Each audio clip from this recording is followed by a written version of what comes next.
Hi there. Welcome to Illumea. We're so excited that you could be here. Welcome to orientation. I'm honored to be your guide on this first leg of the journey. My name is Coco Selman, and I am the founder and managing member, along with governing authority member of Illumea. So welcome to orientation. So we are going to walk through several things today. We're going to talk about how Illumea was started, what our story is. We're going to go back and talk about our philosophy of patient care, which includes our core values, core purpose, our mantra as a company, our guiding principles, our approach, and why it is that we feel Illumea is a great place to work and why it's a great solution for families. I'm going to tell you a little bit about our organization structure. We're going to talk to you about the locations that we serve, the towns, and we're going to also talk about our services and goals, and we'll cover our patient bill of rights. So first of all, I want to share with you how to correctly say the word Illumea. Okay, so as you can see, it's written here, Illumea, Illumea, Illumea, Illumea. So try saying it. Just once or twice say Illumea. It's not Illumea. It's not Illumea. It's Illumea. So the word Illumea comes from the French concept, which is lit from within. And so our idea behind the name is to bring light into people's homes. And so you'll see that this intention is carried throughout our company, this idea of carrying light into people's homes. And the idea that in order to carry light into people's homes, one must be lit from within is also a very big part of our culture and part of our core values and the training methods we used, also how we approach being an employer and how we wish to relate to you, our team. So our story is that Illumea was founded by me and my husband. We came up with a concept to start Illumea because we have a special needs child. Our 16-year-old daughter, at least right now in the time of recording this orientation, Amelia is 16. She is medically fragile, and we had experienced some challenges of trying to find care for her. We had over the years, her care became more and more complex, and we started to realize we needed more help at home.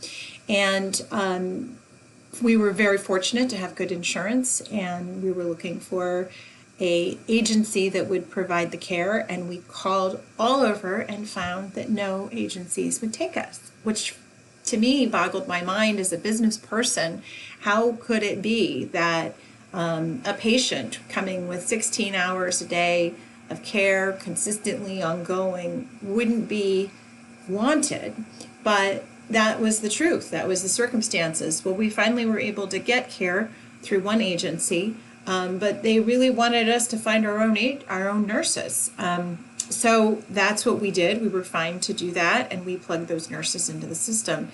But what I thought about, and what my husband Frank thought about, is how impractical of a solution that is for most families, and how hard it would be for a family, particularly a family with perhaps just one parent able to be involved, single parent, to have to take on that challenge of, first of all, finding an agency, and second of all, being able to find all the nurses and train all the nurses personally.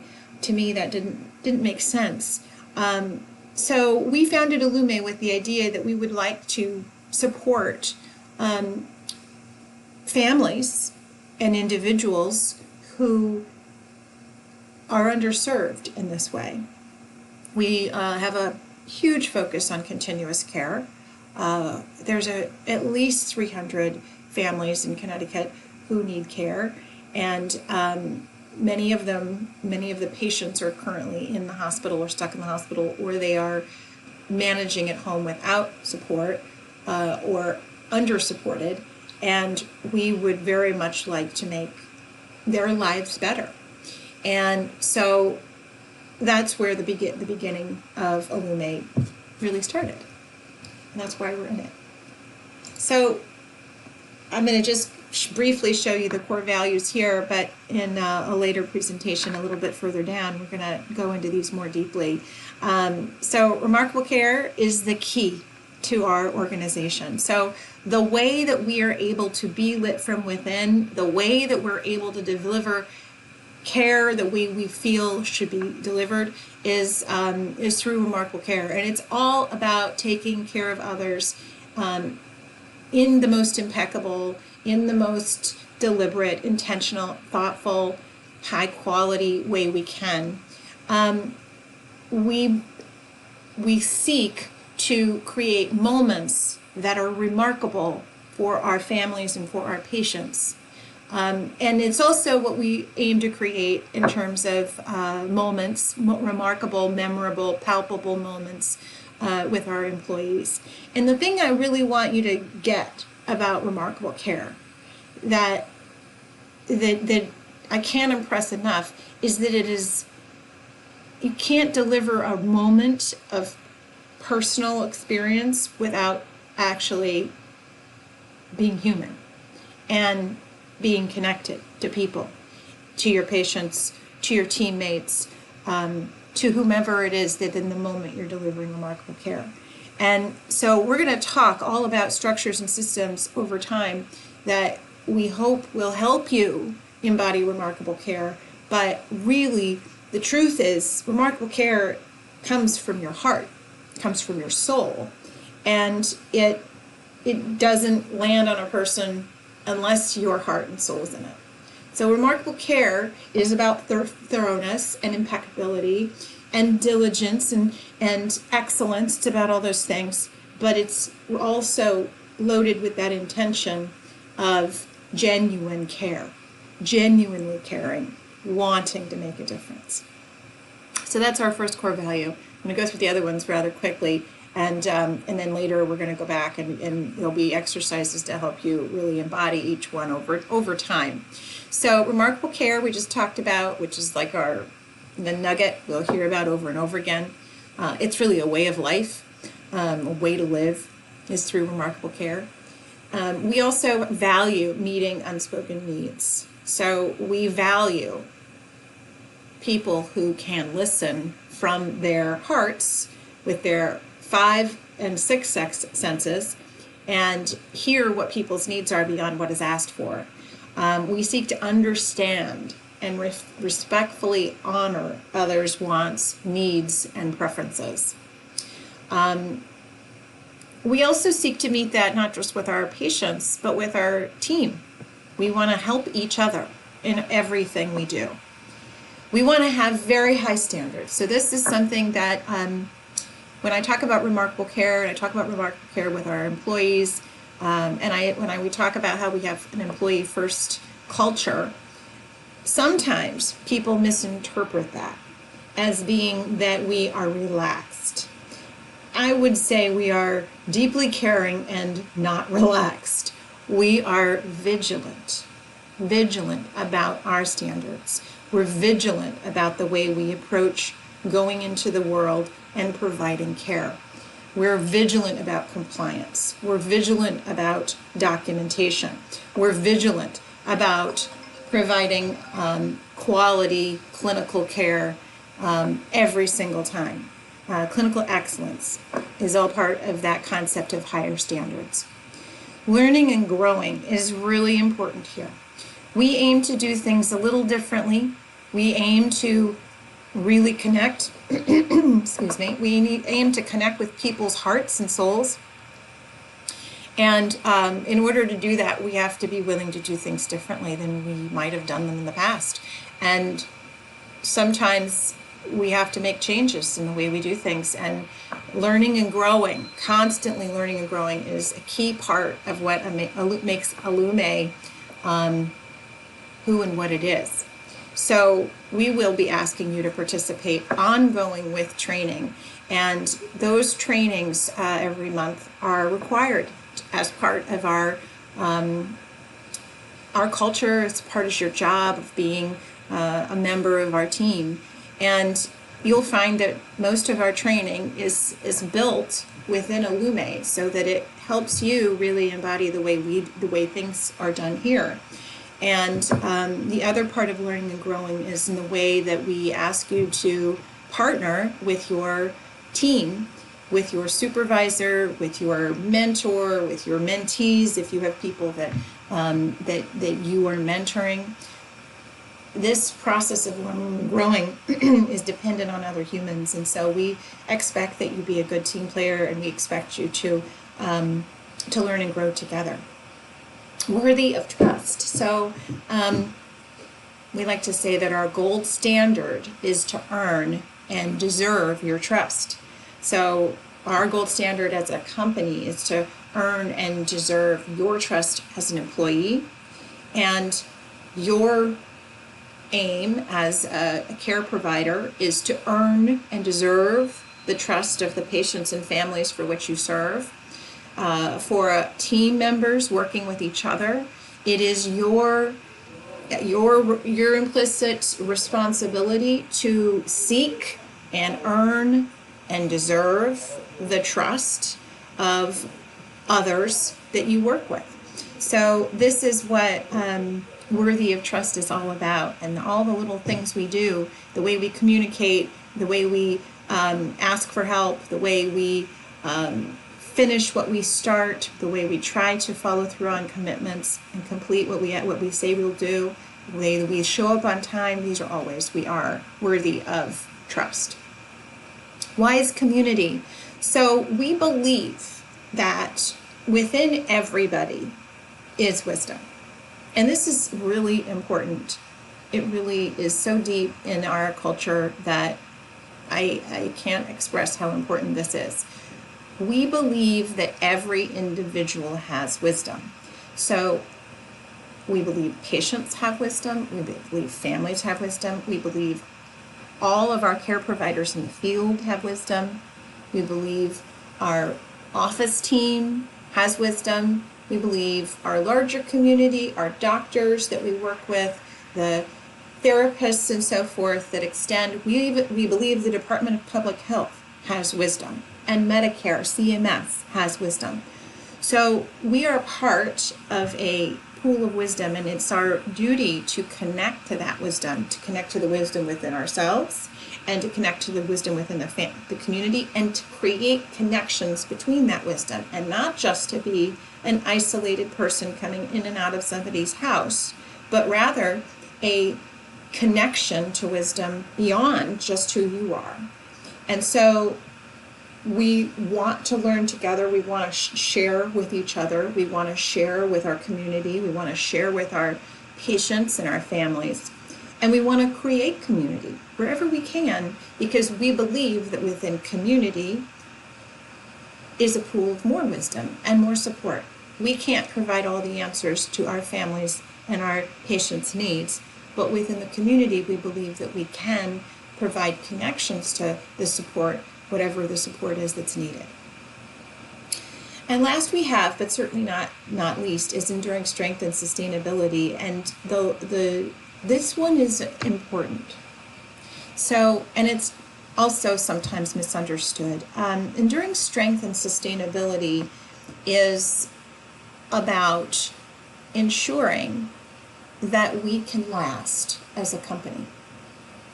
And it's also about each individual person ensuring that you can endure and sustain.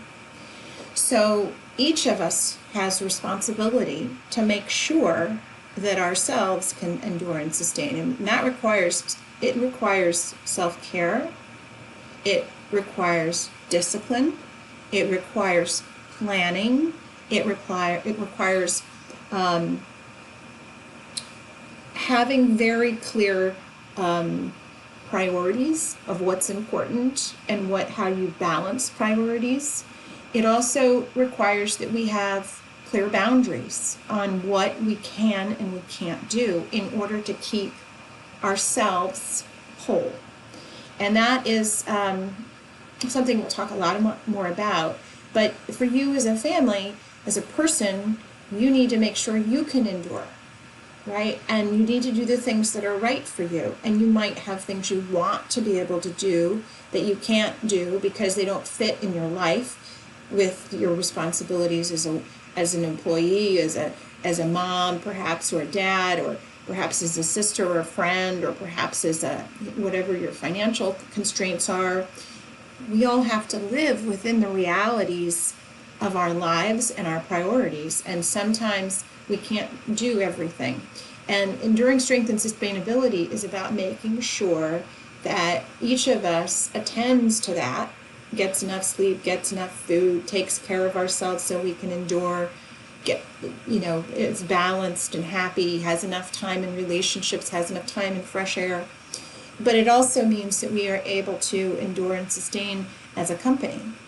And it's the same thought process that goes on where we have our priorities, and of course we want to make sure that everybody gets what they need, and yet we have to make sure that it's all fiscally responsible.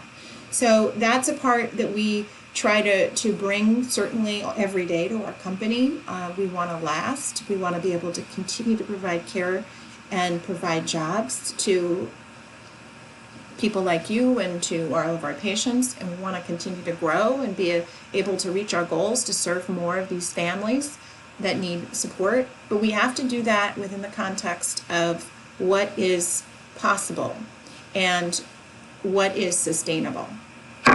All right, so our core purpose then, if we move on from our core values. So our core values instruct us how we live, how we do things, tells us sort of the recipe for who we are as we build Illumea. Now, our core purpose defines defines the reason why we exist as a company. So our purpose is to surround individuals, families, and employees with remarkable care. So that's our core purpose, to surround families with remarkable care. And again, that insinuates the idea that the remarkable experience that they have with this is palpable.